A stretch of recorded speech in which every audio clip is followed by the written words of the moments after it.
Recording.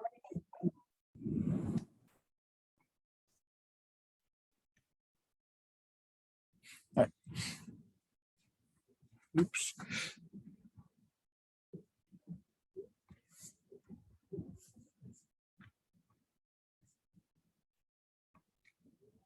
So,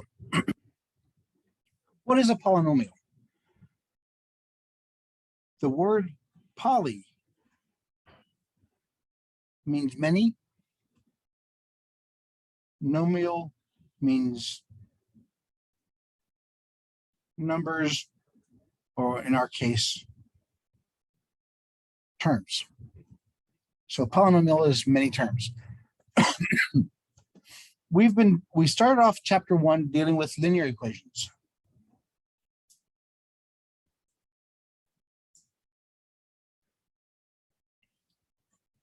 Linear equations have the form mx plus b. Only two terms, so those are called binomials. We have two terms. The degree of a linear equation. What's the degree of a linear equation?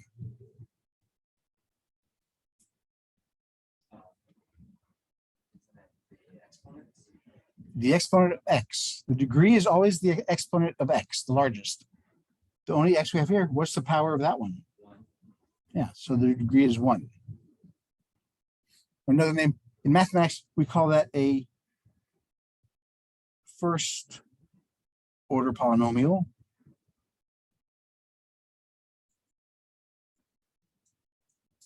All right, then we moved on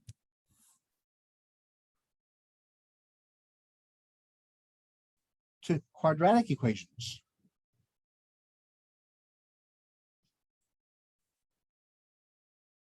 Quadratic equations had this form.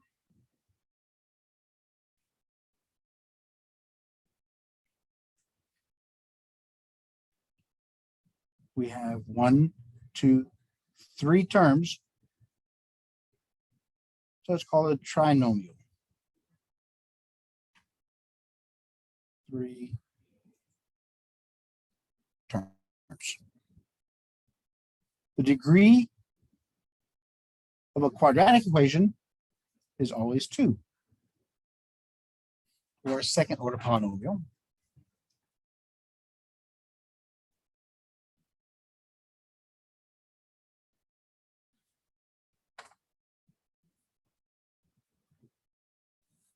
And that's what we covered in chapters 1 and 2, and 3, actually.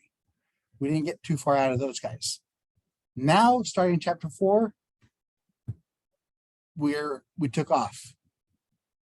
In chapter 4, there are no limits to what our degrees can be.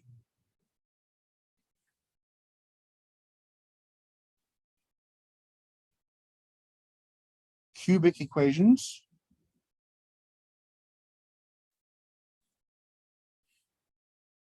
Look like this. Ax cubed, bx squared, cx plus d. The degree is 3.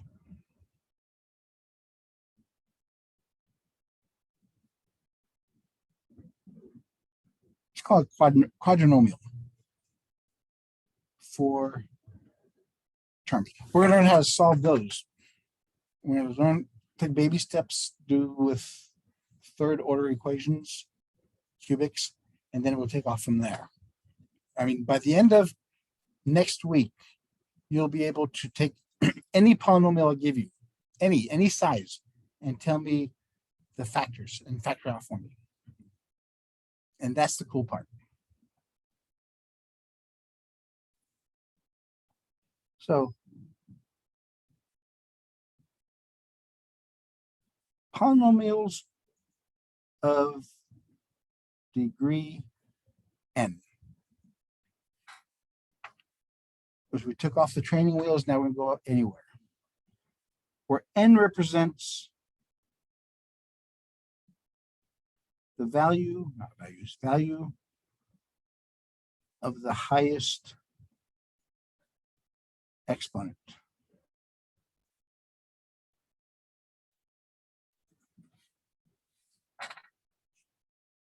And typically when we have polynomials, always arrange them in decreasing order.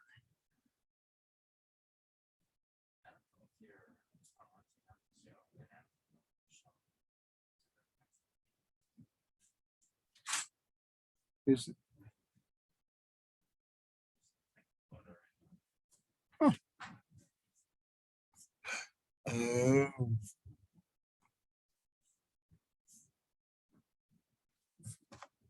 How's that?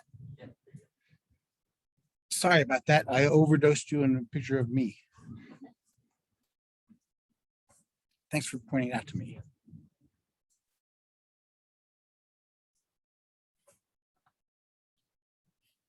So start the highest exponent and keep on going down. All the way down to a constant.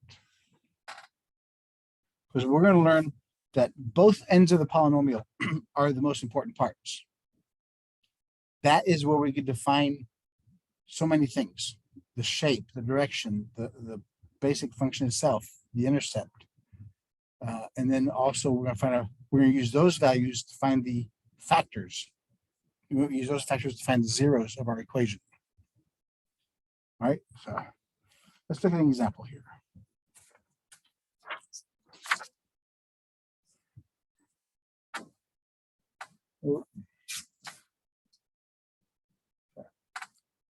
So if we had a polynomial of degree 5, what would that look like?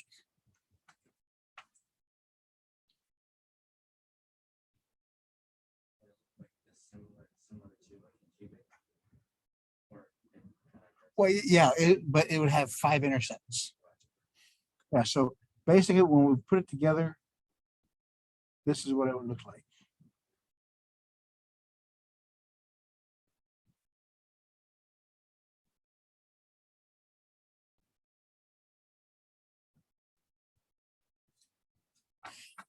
So since the degree is 5, that's highest, and then it decreases 1 from there each step.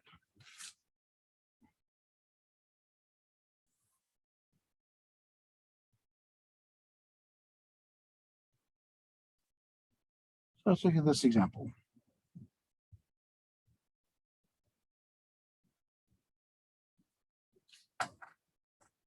What can you tell me about this?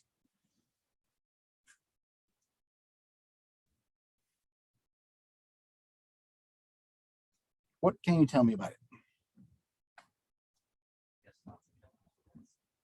Go ahead.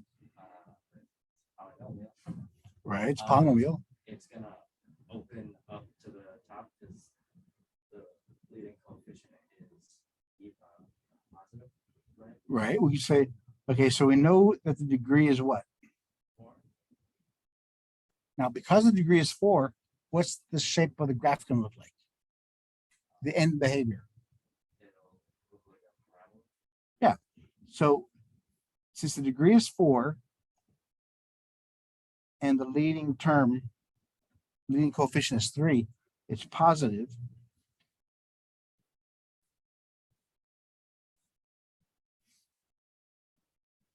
If A is positive or if A is negative,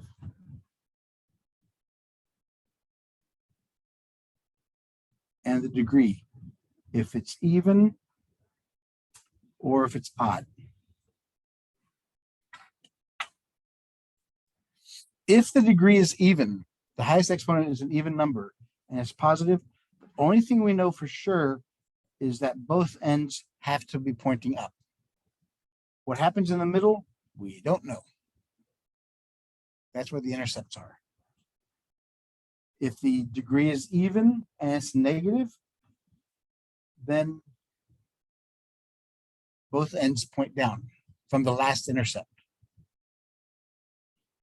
So these are from the last intercepts. If n is odd, if we have an odd function, and A, the leading coefficient, is positive, then opposite directions, but more importantly, it's an increasing function. As we go to infinity to the right, it goes up. And if it's odd and A is negative, then it flops. Right, so that's pretty important, because now, since we know this example is of even exponent, so both ends point the same direction, we know that this is called a leading term.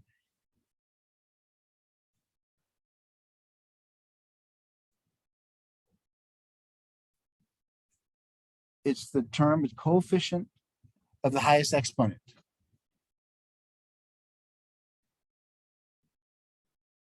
The leading coefficient is the number in front of the x. It tells us if it's greater than 1, that means it's long and skinny. If it's between 0 and 1, it's short.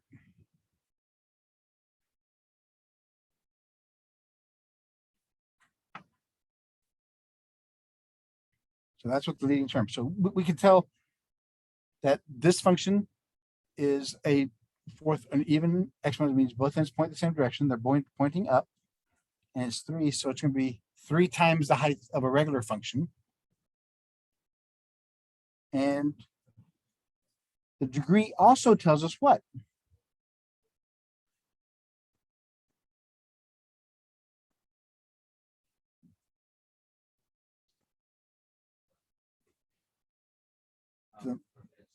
Right, the maximum number of intercepts or solutions.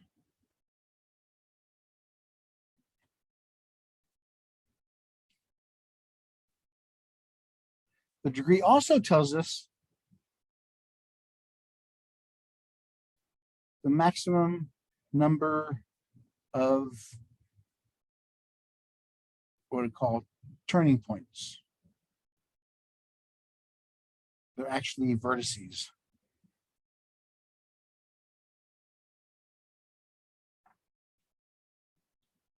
The number of turning points is always n minus 1.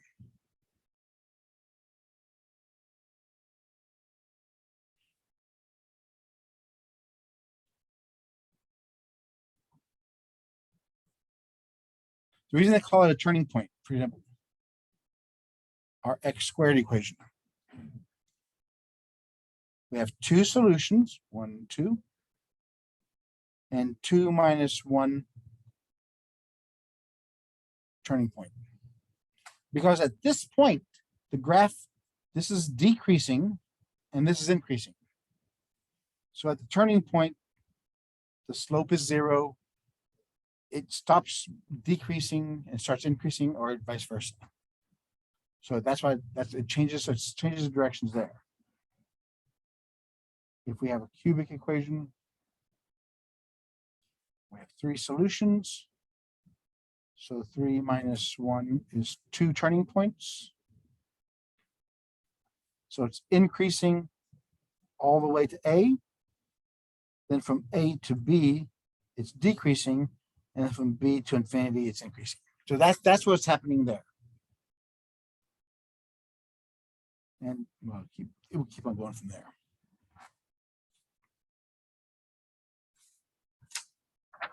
All right. Let's look at some examples here.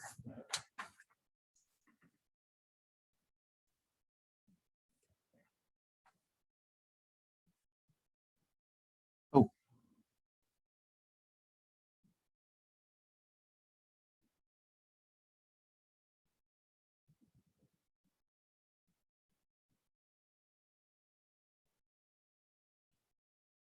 When we talk about n represents the maximum number of solutions, why do we say it's the maximum number? For example, if I had x to the fourth,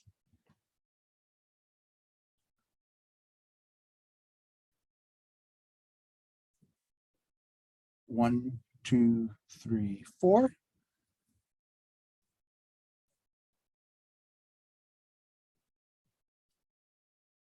One, two, three.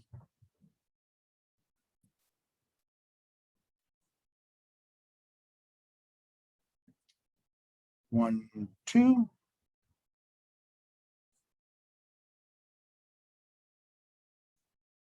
One. So it's 4 solutions, 3 solutions, 2 solutions, 1 solution, or no solution. So that's the reason why. It all depends on what the inner point of the function does. That defines how many intercepts we're going to have. But the most we can have is 4, the least is 0. It's not always the case. How about x to the 5th? How many solutions can we have there? So the maximum number is 4. The minimum number is 0.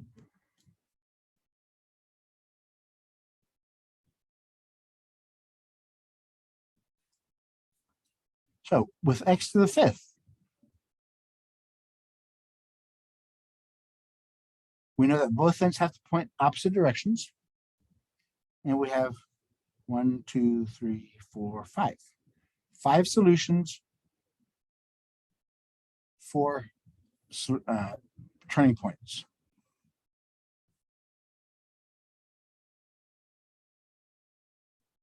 One, two, three, 4.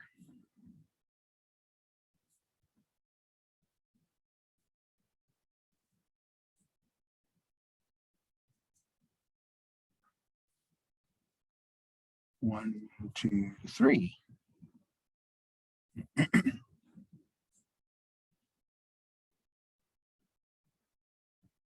One, 2.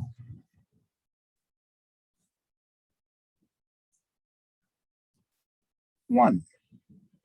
Can we go any further?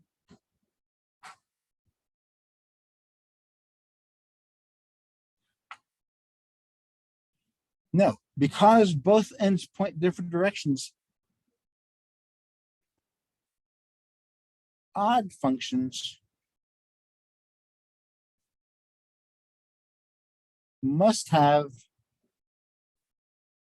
at least 1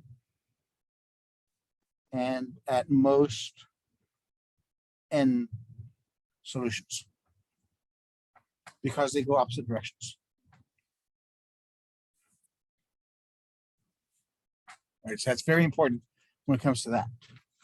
Let me see, I'll find some examples for you all. Oh.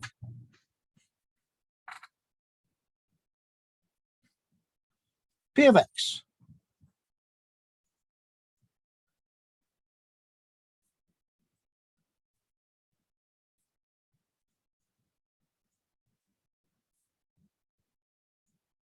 What can we identify now if we have a polynomial, any polynomial, P of x, just by looking at it?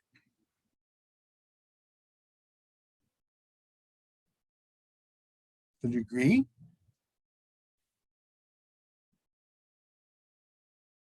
largest exponent,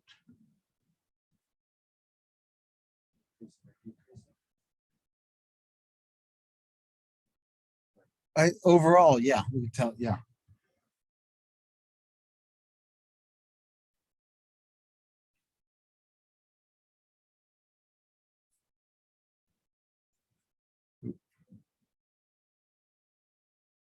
That depends on what A is. If A is greater than 0, it's an increasing. If A is less than 0, it's a decreasing function overall.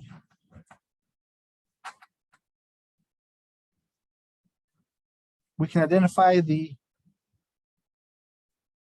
leading term.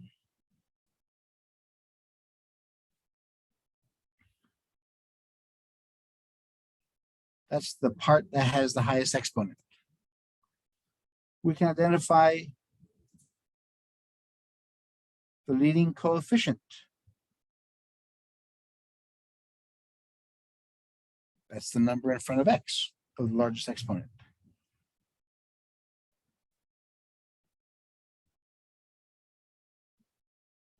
You can tell me the y-intercept. The y-intercept is always the constant number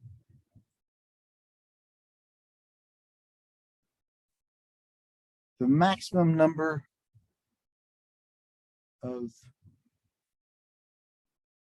solutions just by looking at the equation. And pretty much all this stuff is by looking at the leading term.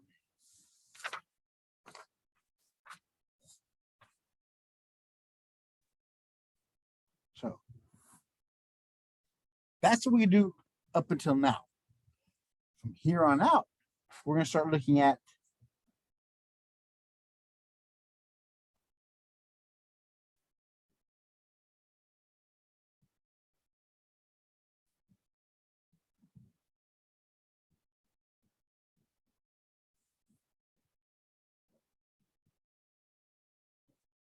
we're going to figure out ways of determining the x-intercepts or the solutions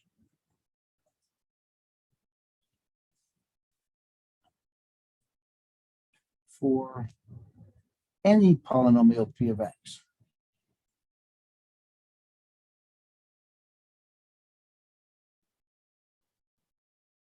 What part of the graph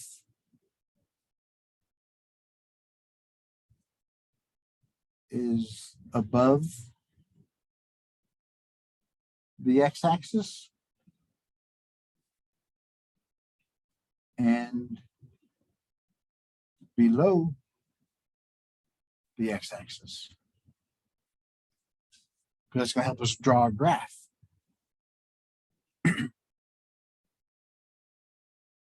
Domain and range of our function. Well, the domain is pretty easy. The domain of any polynomial is negative infinity to positive infinity. The only stipulations come when we talk about rational, when we talk about fractional polynomials. So that's what we're going to learn how to do in the coming up sections. So solve this equation. Solve that for me. And graph.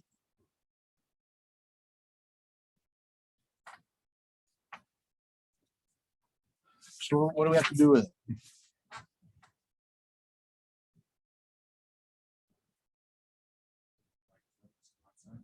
Yeah, it has to be set equal to 0 because it's a quadratic equation. So we have to move the 5x over. So we subtract 5x from both sides.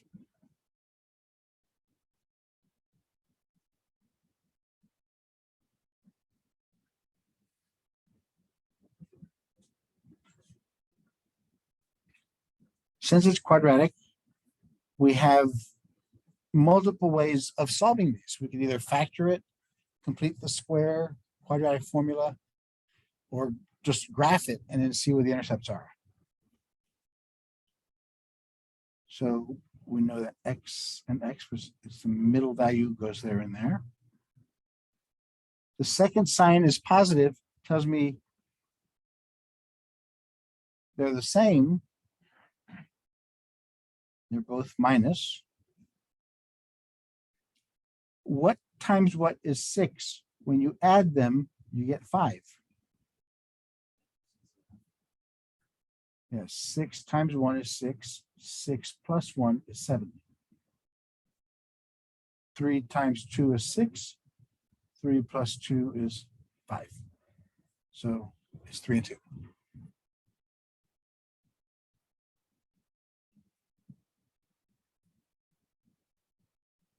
Then we set these equal to 0 and solve for x. Oops, 2. Those are your x-intercepts. Those are your solutions. And these are your linear factors.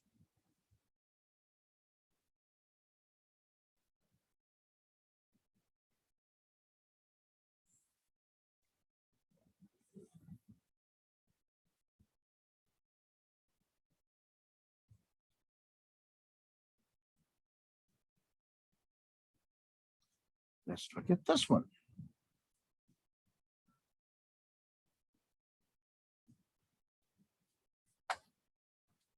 So what can you tell me just by looking at this thing?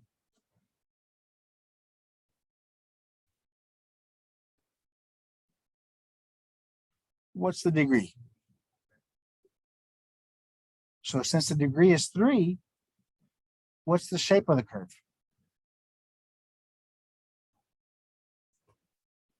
Yeah. It's either going to be like this or like this.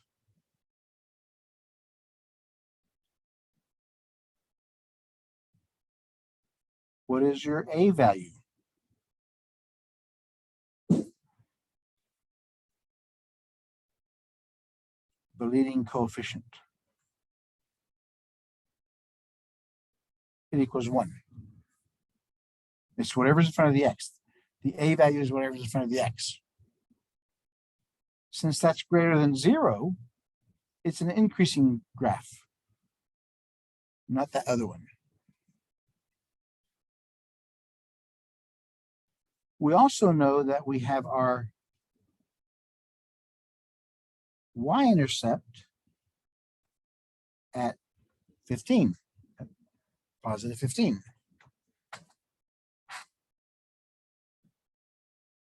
So that tells us a good deal.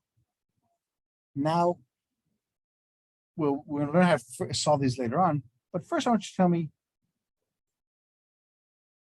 are 2 and -5 solutions or zeros of P of X, of the function?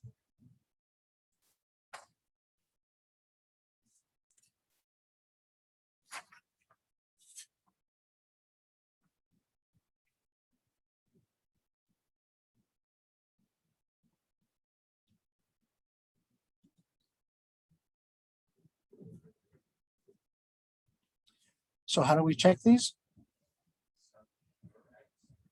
Just plug the values in there. Because we're seeing, are 2 and -5, either or, are they solutions? In other words, if we plug them in there, do they equal 0? If they do, then they're solutions. If they don't, then they're not solutions. So 2 to the power of 3, 2 to the power of 2, 17 times 2 plus 15. 2 to the power of 3 is 8. 2 to the power of 2 is 4. 17 times 2 is 34. 15.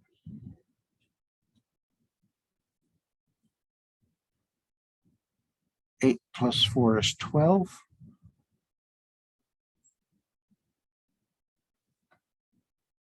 12 plus 15 is 27. Since 34 is bigger, 34 minus 27 is 7.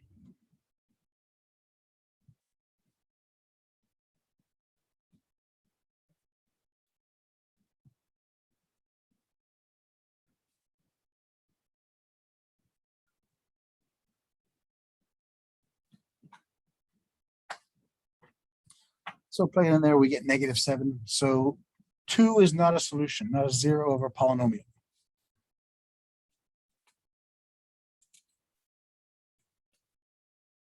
Let's do the same thing with -5, see what happens there.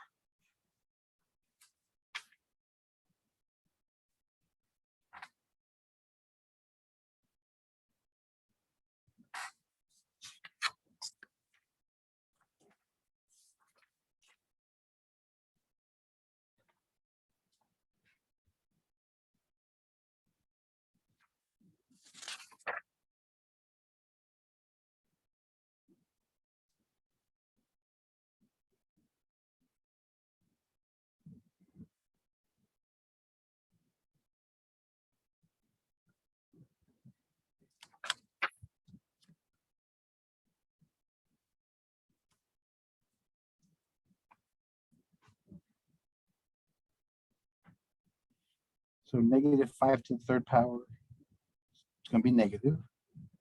5 cubed is 125. -5 squared is going to be positive. 5 squared is 25. Negative and negative is a positive. 17 times 5 is 85 plus 15.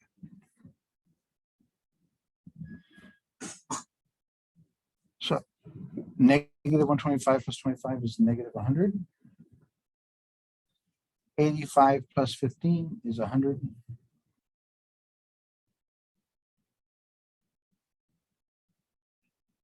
So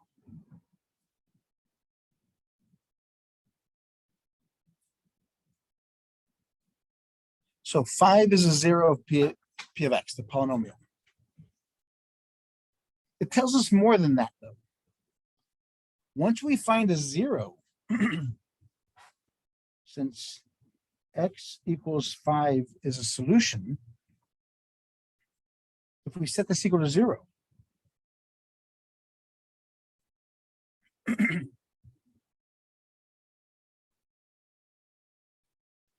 now we know that X minus 5 is a factor of the polynomial. So once we find a 0, we solve for X, solve it equals 0, and then those are our factors of our polynomial. This is what our main course is going to be about. Our main goal is trying to figure out what are all the factors, what are all the zeros of the polynomials.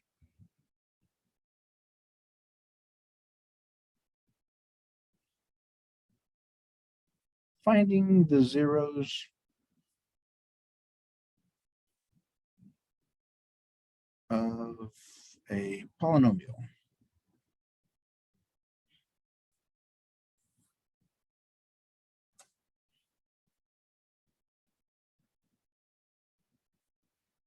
If I give you the factored form already, it's pretty easy.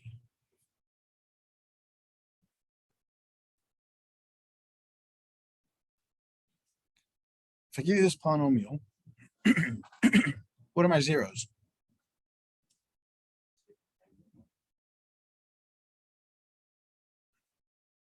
X equals 2, -1. But we can go further than this. Try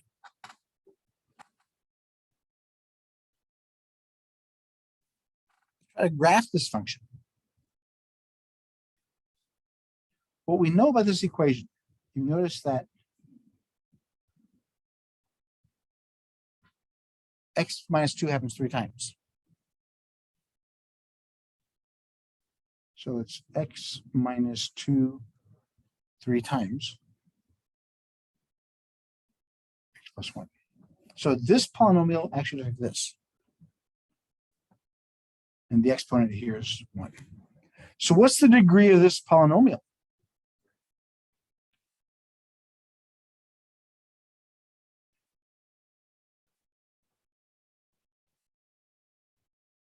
These exponents here are called multiplicity. If we add the multiplicities, that equals the degree.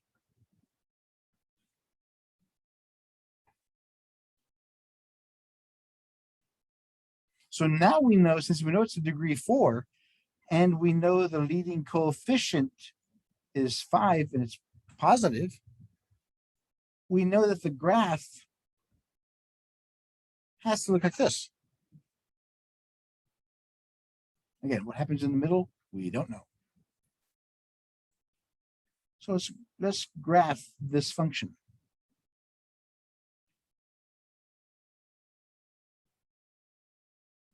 At -1,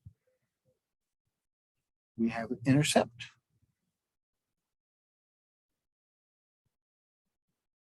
At 2, we have an intercept.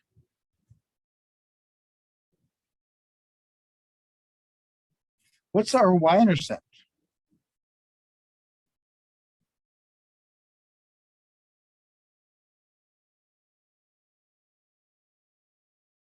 To find the y-intercept, remember, to find the y-intercept, first thing you do, set x equal to 0. So just take all these numbers and multiply them together. So it's 5, -2, -2, -2. No, it's +2, +2, +2. No, it's not. They're all negatives inside here. So negative, negative is a positive. The answer is negative. So the answer is going to be a negative. 5 times 2 is 10, times 2 is 20, times 2.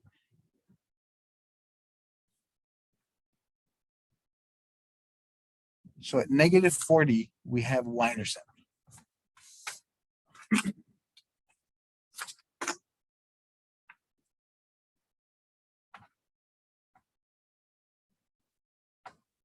Now, we know from our earlier discussions, since it's degree 4 and 5 is positive, both ends point up. So that means whatever happens inside here, we don't know. That's what we have to calculate later on. All we know that at these points, at -2, at +2 and -1,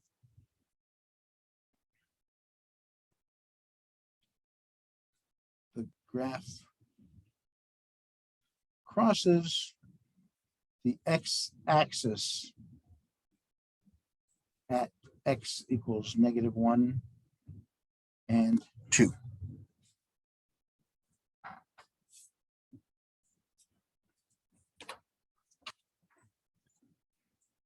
Okay, the question is, how do we know it crosses?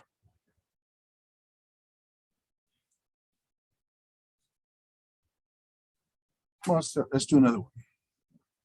And we'll see a pattern here.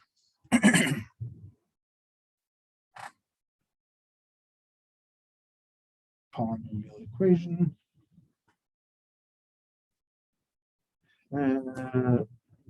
X squared minus 4x plus 4.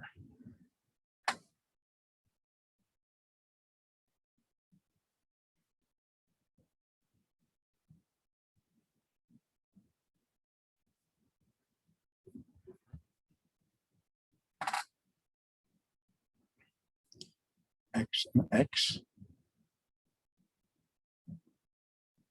The same signs. They're both minus. What times what is 4? When you add them, you get 4. 2 and 2.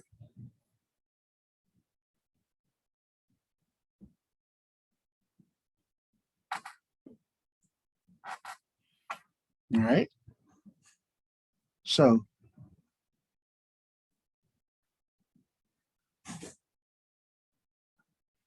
the 0 of this polynomial is +2, and the multiplicity is 2. So the graph of this equation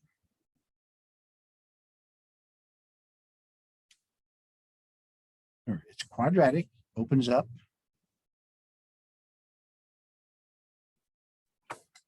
The graph looks like this. it didn't cross the x-axis. Why?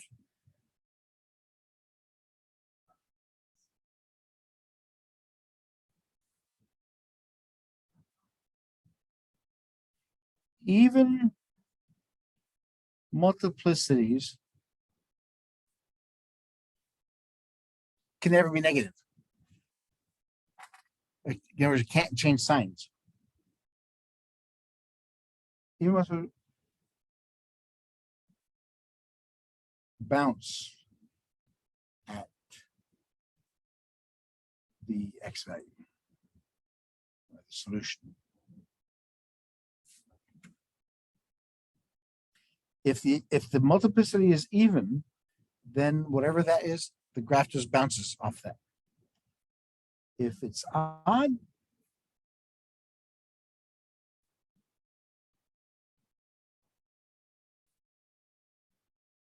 then the graph crosses. Crosses the x-axis at that point. So that's what we have to look for. Whenever we have polynomial equations and we factor them out, if we have an even set of numbers, even multiplicities, it bounces. If it has an odd, it crosses.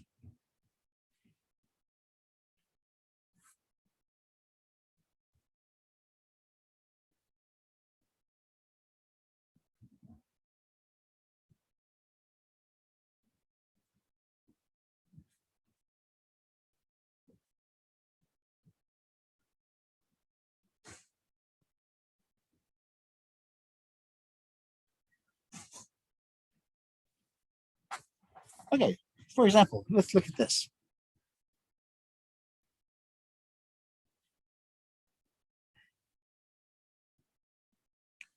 What's the degree of this polynomial?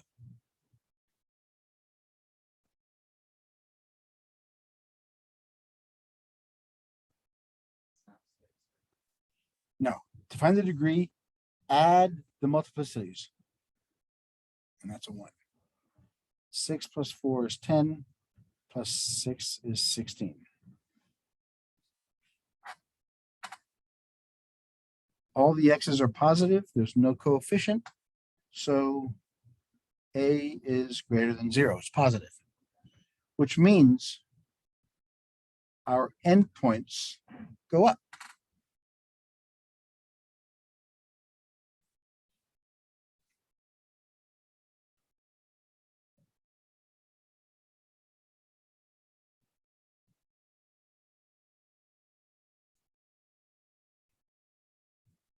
So the first one, what's the 0? In multiplicity? Second one? Next one? And the last one. So we can determine from here, does it cross or bounce? So at 3, what does it do? It bounces. At -2, at 1, at -3. All right, so let's look at the graph.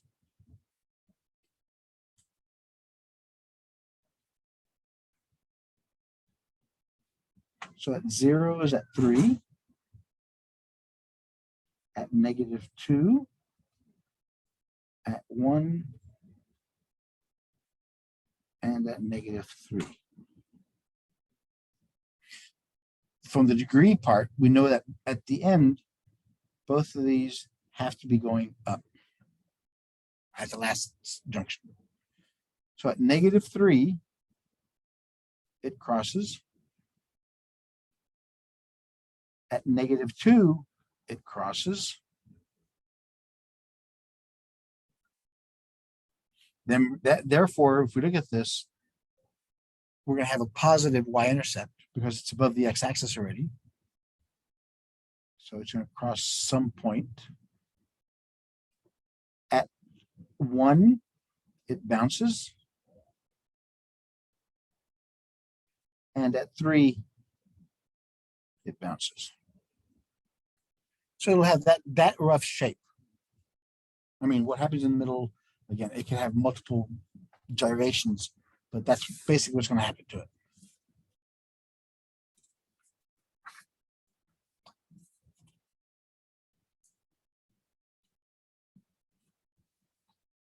Yeah, that was a very, very exaggerated one, but that's pretty much what's happening there. Look at another polynomial. X to the 4th plus 4x squared minus 45. Graph that one for me. Or rough sketch it for me.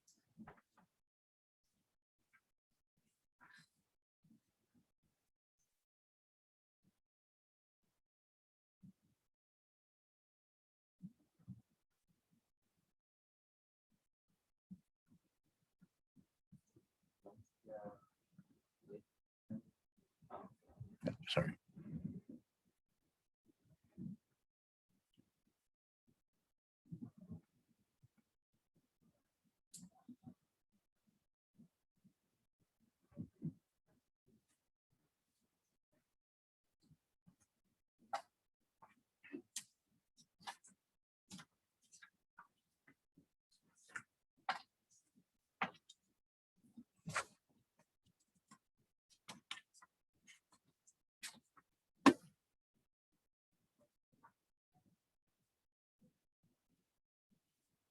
Have we solved one like this before?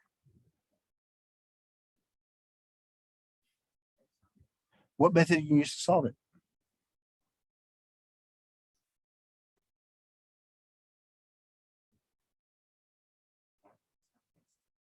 Nope. Point slope is a linear equation. First off, it only has 3 terms. Yep, because this is quadratic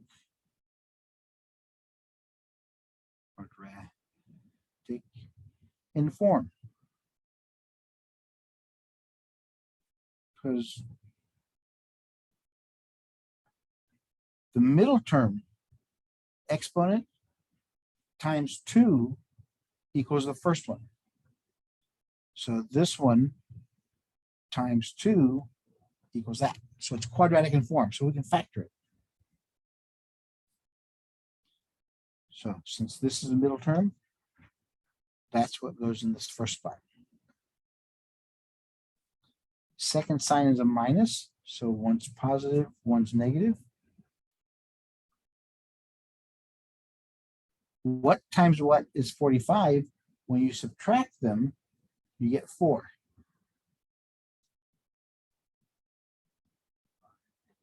Yep, 5 times 9 is 45. 9 minus 4 is 5. And the bigger number gets a plus, so it's 9 and 5.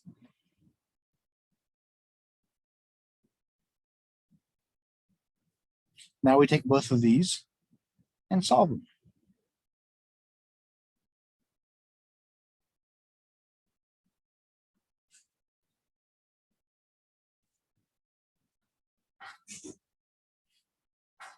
Remember, this is a 4th order equation. We're supposed to have 4 answers. This is where they're going to come from. So the first one, I subtract 9 from both sides. So x squared equals negative 9. Square root both sides, so x is equal to plus or minus. There's a negative in there, so it's I. Square root of 9 is 3, so it's plus or minus 3i. There's 2 answers there.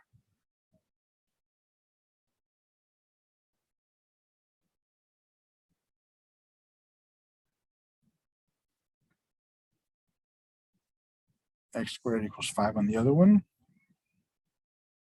Square root both sides. X equals plus or minus square root of 5. Those are our 4 answers.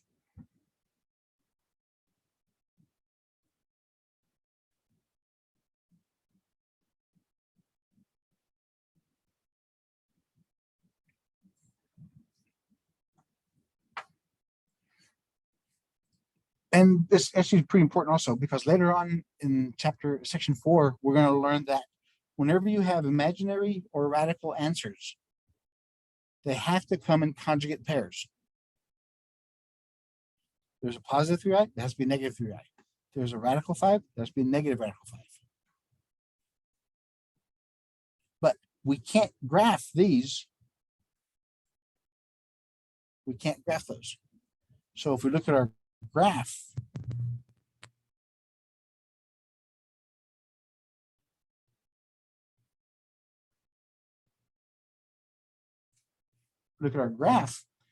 radical 5. So no, radical 4 is 2. Radical 9 is 3. This one's pretty close to that. So it's 2.1. Negative 2.1, positive 2.1.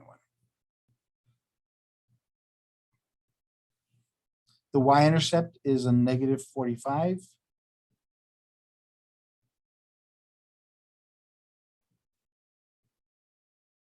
And the degree of the equation is a fourth order equation. The leading term is positive. The x-intercepts are those. Those are also the zeros. The y-intercept is at negative 45. The multiplicities are all 1. So what happens is they cross at these points. The domain is always negative to positive infinity.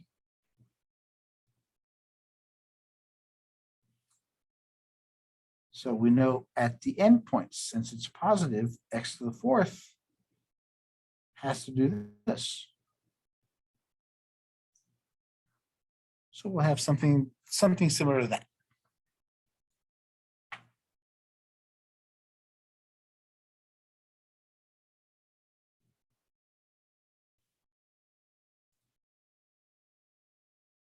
That's, again, it's a rough sketch. All we have to do right now is find the intercepts, the basic shape of the curve.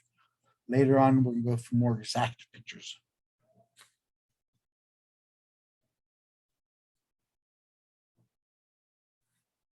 So all of this is give us an outline of what the answer is going to look like.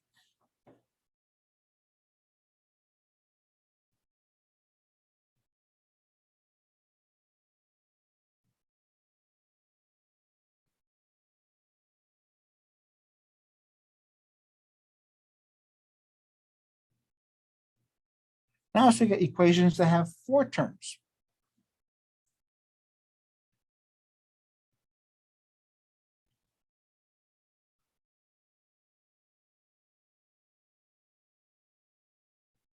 When solving an equation with 4 terms,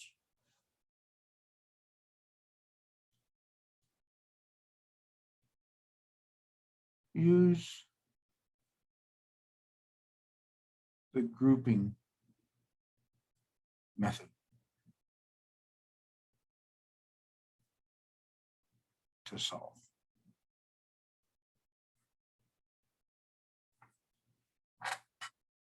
So the grouping method is simply this. We have a polynomial that has 4 terms. And if it has 4 terms, then it's usually a cubic equation. It has order 3. To solve an equation using the grouping method, first thing you do is put parentheses around the first 2 terms and the last 2 terms.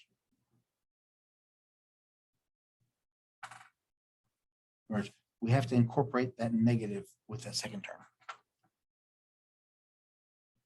Then factor both of these. What do they both have in common? So what does this one have in common? Yeah, so take out an x squared. Take out 2 x's. I'm left with 1 x there, and they're all gone. Whenever you have a negative in the leading coefficient, you have to factor that out. Now, what do they have in common? Yeah, so we factor out a negative 9. So whenever you factor something out, figure out what goes in there, divide by those. So -9 divided by -9 is 1. So that's just x. Positive divided by negative is negative. 18 divided by 9 is 2. Now from 4 terms, we're now down to 2 terms. What do they have in common?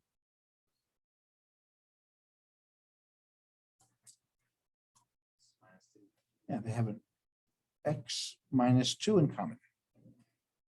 So if I factor both of those out, what I'm left with are the coefficients. They go in the second equation.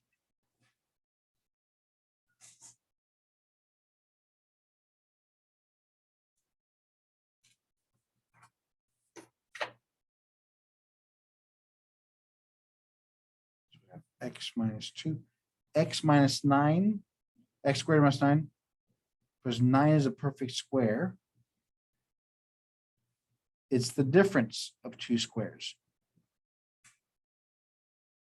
The difference of 2 squares is x plus 3, x minus 3. You take whatever's under the squares, put those in the parentheses, and one's positive, one's negative. So your solutions are x equals 2, x equals -3, and x, those are my zeros. And these are my factors.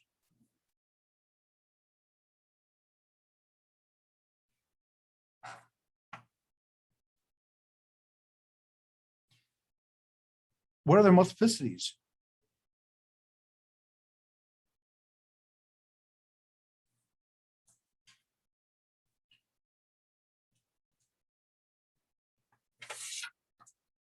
What are their multiplicities?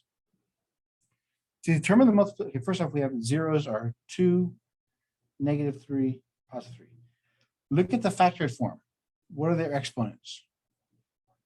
1.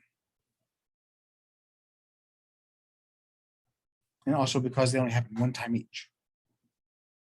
So that means since it's an odd number,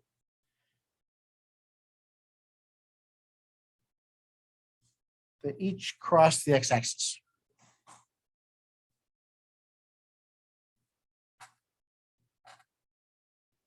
Remember, the function was x cubed minus 2x squared minus 9x plus 18. It's a degree is 3. So what does that tell us?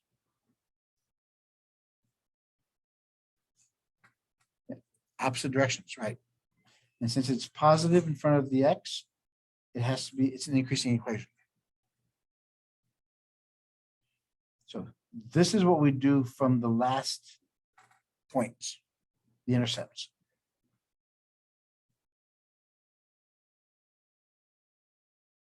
So at 2, we have an intercept. At -3, we have an intercept. And at +3, we have an intercept. So from the first one, the graph goes down. From the far right one, the graph goes up. And since each of these are multiplicity 1, it crosses.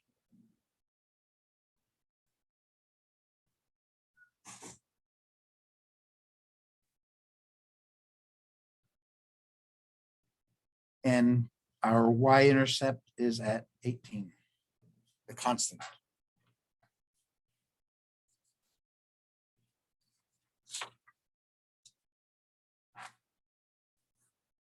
So far, so good?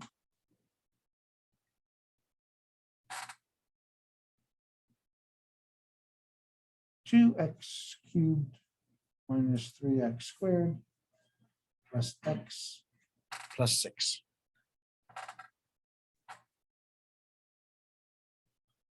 Are 2, 3, -1 zeros of p of x.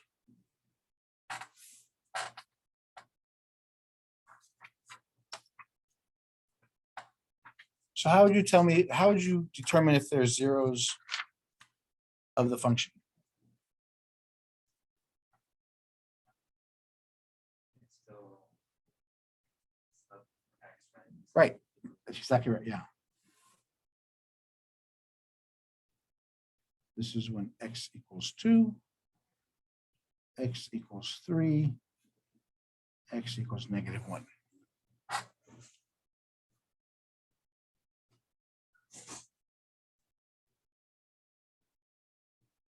Yeah, so that's all we have to do is plug them in there.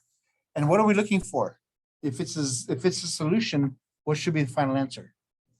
0, right? Hence, that's why we call them zeros. Solutions are zeros. If the answer is, when we plug it in there and it's 0, it's an answer. So if we plug in 2 inside there, we get 2 times 2 cubed minus 3 times 2 squared plus 2 plus 6. 2 cubed is 8. 2 squared is 4.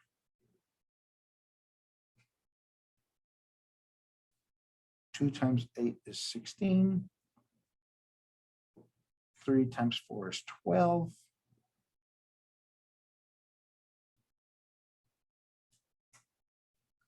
16 minus 12 is 4.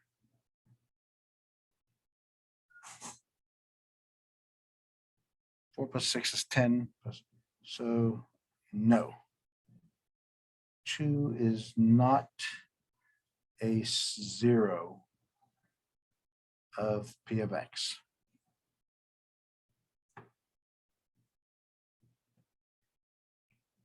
Do the next one. 2, 3 cubed, 3 squared, plus 3 plus 6. 3 cubed is 27. 3 squared is 9.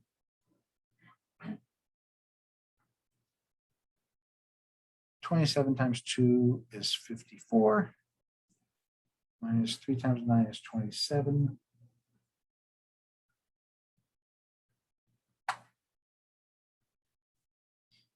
$54 minus 27 is 27.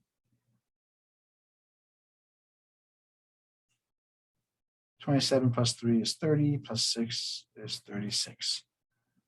So no. 3 is not a 0 of P of X.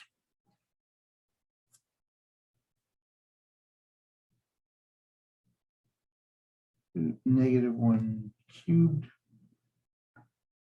-1 squared, -1 plus 6.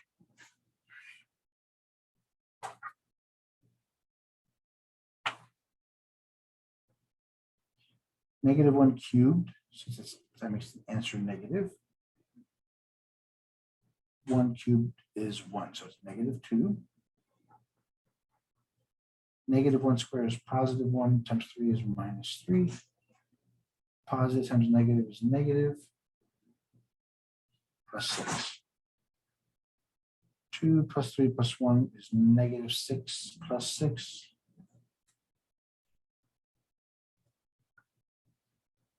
-1 is a 0 of P of X.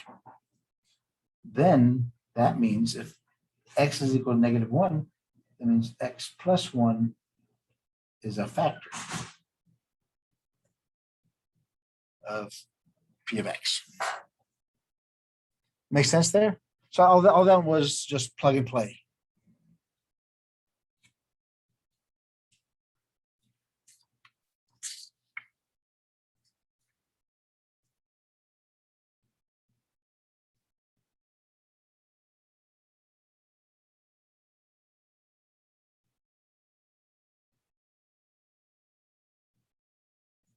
Sketch that graph.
So in second parenthesis, what can you factor out?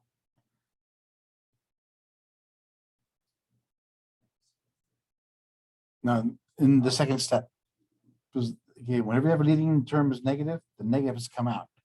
Since there's nothing in common, there's a 1. You have to have a number there, so it's a 1.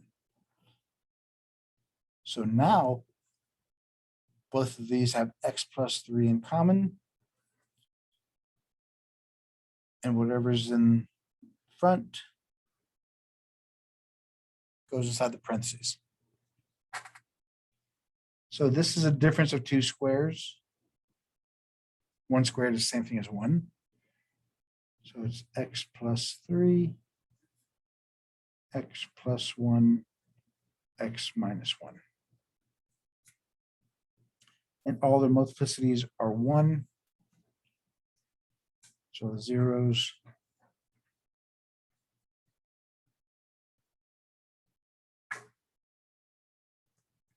So it's -3, -1, +1. And the y-intercept is at -3.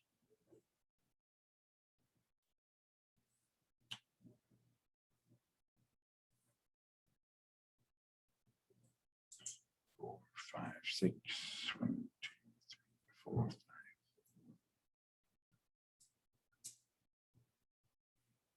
So -3 is the y-intercept. -3, -1, and +1.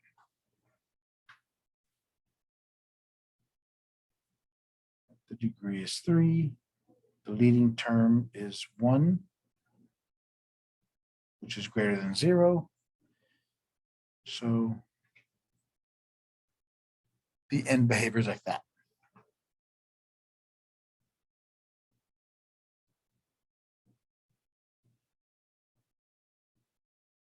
And since all the multiplicities are 1, they cross.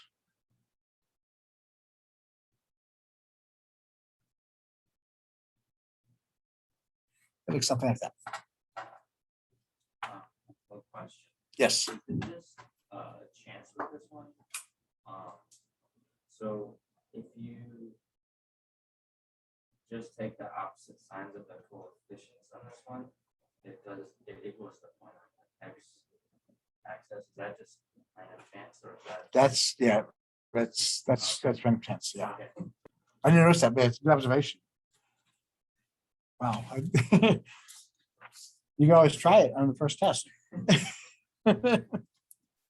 No, I think it was just, well, let's see. No, it was just by happenstance.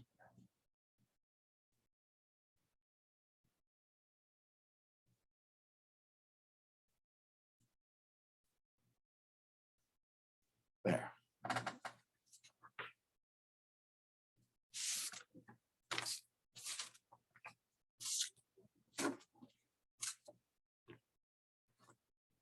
Sketch the graph of this one.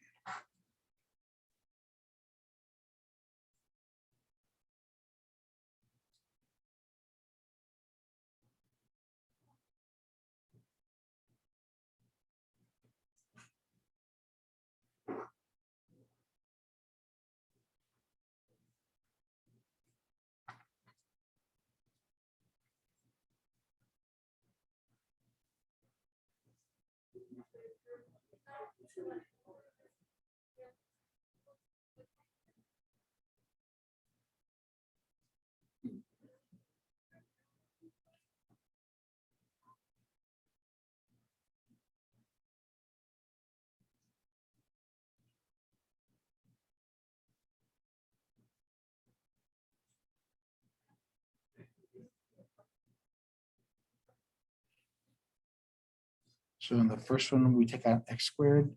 Second one, we take out -9. So to see what was inside, I divide both of these by -9. X, negative, +3. So they have an x plus 3 in common. So I take x squared -9. x squared minus 9 is the difference of two squares.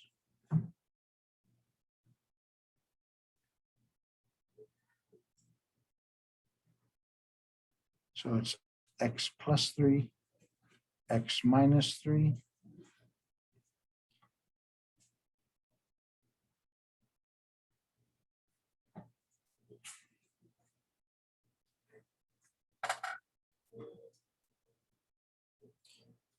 And if you add the multiplicities, you get the degree.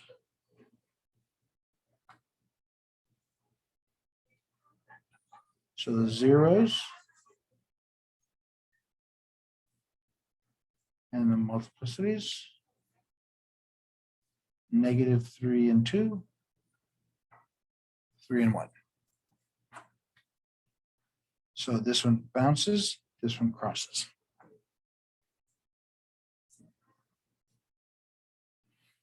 The y-intercept is at -27.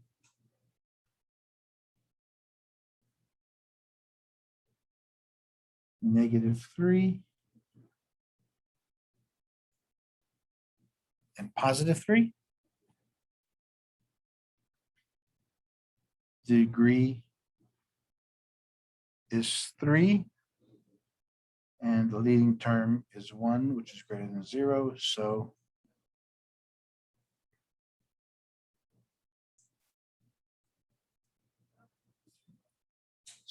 at -3, it bounces. And at +3, it goes through. So this is what basically it'll look like.